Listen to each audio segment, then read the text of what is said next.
I'm going to show you a variation of a yoga asana called Anantasana, which is a side lying pose. As you can see, I'm already set up. I've got a block and a belt handy just beside me. I've got a half folded blanket which will support my hip, a bolster which is going to support my side chest, and another blanket which I've just created like a threefold, which is going to support my elbow. And you can see they're slightly positioned away from each other. I'm positioned against a wall so I can get good feedback and earthing into my feet, which is going to help set up the alignment in the posture. I want you to lie on your right side. That blanket is to support that outer right hip. And I'd like you to get a block, bringing it long ways between the inner thighs. And then the feet are distanced accordingly, depending on the width of that block. I want you to extend out through the right arm. So very much that mid-side chest is positioned on the bolster. And before you go to place your arm down, actively lengthen the right side ribs into the armpit, lengthen out through that inner elbow to support the elbow onto the blanket. And I'm holding the back of my head where the thumb is positioned at the base of the skull. This can be just as essential for lengthening and opening out into that right side of the neck, particularly if you've got tightness in your neck. And I'm very mindful that this right elbow lines up with the armpit chest, and I'm very much on that direct right side of the rib cage. I'm not falling into the back ribs. I'm not falling forward into the front ribs. The left hand can the fingertips can press into the front edge of the bolster to keep you very much positioned on the side body. Working like this with the feet against the wall and the hip into the blanket can be really helpful if you have an issue with one hip. A lot of my students have heard me talk about, it was about 18 months ago, and Abby Iyengar came to Queensland and we did a convention, and I had a really bad hip. I was struggling just to walk into the yoga room, and she had me do this pose. I was against a wall, but it was incredible the difference it made into that hip. And it's often where the bad side's facing down that can be beneficial. There is a different setup that you can do if there's a very problematic hip to that degree. But this position, this setup should help you. The block is on the inner thigh. It helps the legs work a little more in unison. Where I want you to press actively your feet, the heels, the balls of the feet are pressing, and where you're lifting up your inner thighs and turning your inner thighs back. Watch as you do that, you get a good extension of your tailbone to your feet, and keep pressing your feet into the wall.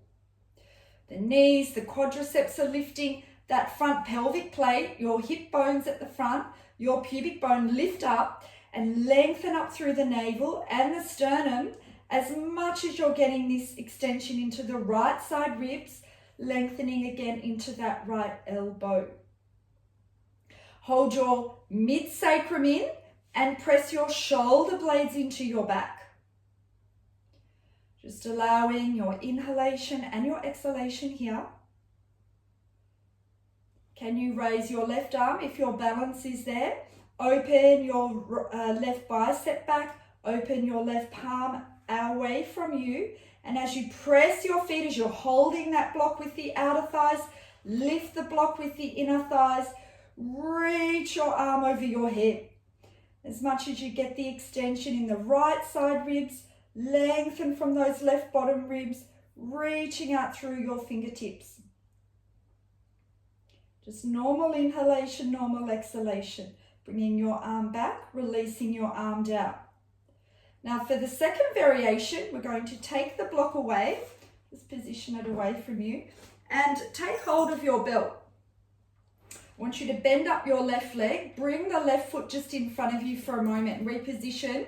Now we're going to really be relying on the balance into the right hip, the right ribs and that elbow. And this elbow, it's extending, it's also grounding you into that blanket. Now some of you might be fine to interlock the fingers around the big toe, and now we're going to stretch the right leg directly up to the ceiling. Now the challenge is there to stay balanced on that right side hip. There might be a tendency to fall that buttock on the right side back. Hold that right buttock cheek in. Rotate from your inner thigh out. Turn your left hip towards the wall and really reach up into that big toe mat into your arms. If you can't hold your big toe, then you've got the belt there. Feel free to grab hold of the belt. Ideally keeping that left arm straight. Keep extending the right foot strongly into the wall, firming this right quadricep, lifting it up. Keep the awareness on that front pelvic plate lifting through the central plane of the torso, but also, again, accentuating the left through the right side body. As I'm holding either the big toe or holding the belt with that left hand, move your left upper arm bone into the shoulder. Move your shoulders away from the ears. And where that thumb is at the base of the skull, just lengthening that right side of your neck. You can even turn to look up to your left foot. Really hold that sacral plate in, lift your front pelvic plate up. And then you can bend your knee, bringing the foot down.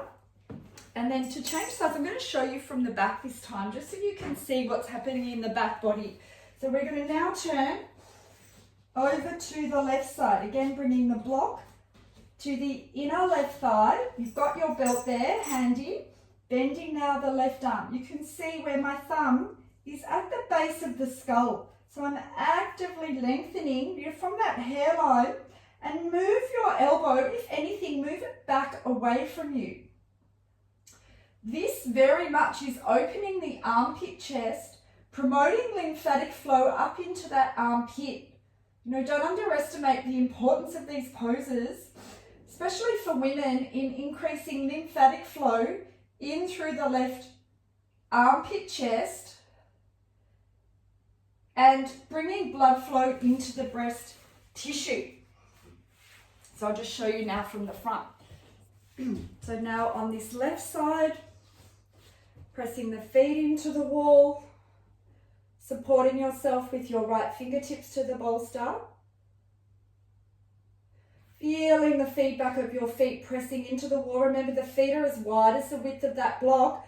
And where you focus a little more to the inner edges of your feet, the big toe, the inner heel are pressing into the wall. As much as the little toe, the outer heel's pressing, bring a little more direct action to the inner feet extending, and then lift that block up with your inner thighs.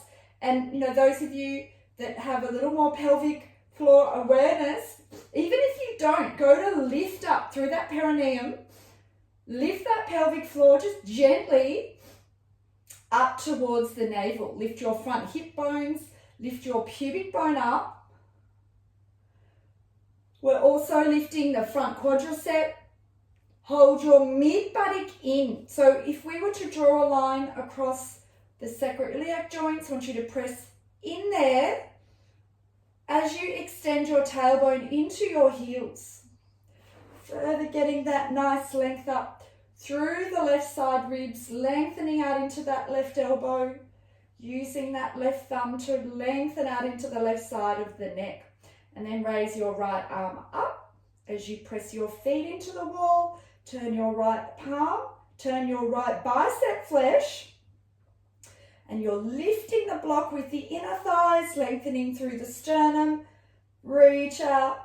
Now, your right arm over the ear. Turn your right bicep flesh back, just like we would in the lateral extending poses, like Trikonasana, Parsvakonasana.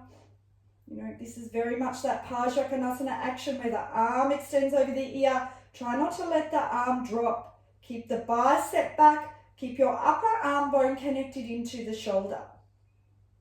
And then raising your arm up, preparing for the second variation. Moving out the block now. You've got your belt handy if you need. And just start by bending up your right leg. Bring the foot into the mat. Keep your back buttock in. Your left foot extending now. That left leg, that left foot still extending into the wall. Left side ribs to the elbow. and watching, you know, one side may feel a little more challenging to balance for you. So you've got to keep that back buttock sucking in. Keep that left leg extended as you now go to raise your right leg up for the final variation. Lifting up through that big toe out. Draw your right thigh into your hip and turning from your inner right thigh to your outer right thigh. So there's this circular rotation of the flesh of your right leg where your outer right buttock is descending down. Keep lengthening the left ribs, lengthening the left elbow, suck your shoulder blades into the back. Those of you that can go a little further, looking up towards your right leg. And then bending the knee, coming back, both feet into the wall. And then just to finish off, can you roll onto your back where you have the blanket under the buttock, you've got that bolster under the mid-back chest, interlock your elbows, really stretch out into that upper back region, lengthen up your elbows. If anybody finds this a little strong, particularly for the neck, you could even just get your block back and bring the block behind the head. Otherwise, get that nice length up through the side ribs, up through the elbows, as you feel that bolster lifting you up from that mid-back chest to open your front chest. You can keep, if you've pitched it right, you can keep extending your feet into the wall, lengthening your top buttock to your feet. Gently change the interlock of your arms, being really conscious of your inhalation and your exhalation. Softening your face. And then just preparing to come out, bend your knees. Now we're going to roll all the way off onto the front. So this is a nice little sort of full sequence that you could work on its own. And now the bolster's very much to my front ribs. You've got your blanket there, interlock your arms. You could even rest your arms out to the side if that feels comfortable. And release yourself into a prone Shavasana. Let your legs, your feet fall out as they will. Soften the shoulders. Relax your arms. Allow your front body to be supported by the bolster. You've got the blanket under the thighs. Again, observing the gentle inflow and outflow of your breath.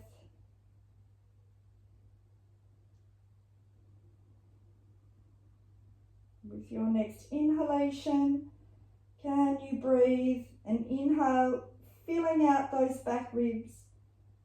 Feel the broadening of the back ribs with your inhalation. Fully allowing your exhalation. And you can stay here as long as you need, just for a few more minutes, whatever works for you. And then to come out, press your hands into the bolster, bend your knees, just a basic forward Virasana, feet together, knees apart. You can even get that blanket onto your top thighs and extend yourself out, release your back, Adho Mukha Virasana, just for a few more breaths here. Press your thighs, your shin bones down, stretch your sitting bones away from you. Keep feeling that front hip, front pelvic region lift as you lengthen the front body, reaching out your arms and hands. Turn your inner arms out as you guide your hands forward. And then slowly make your way up.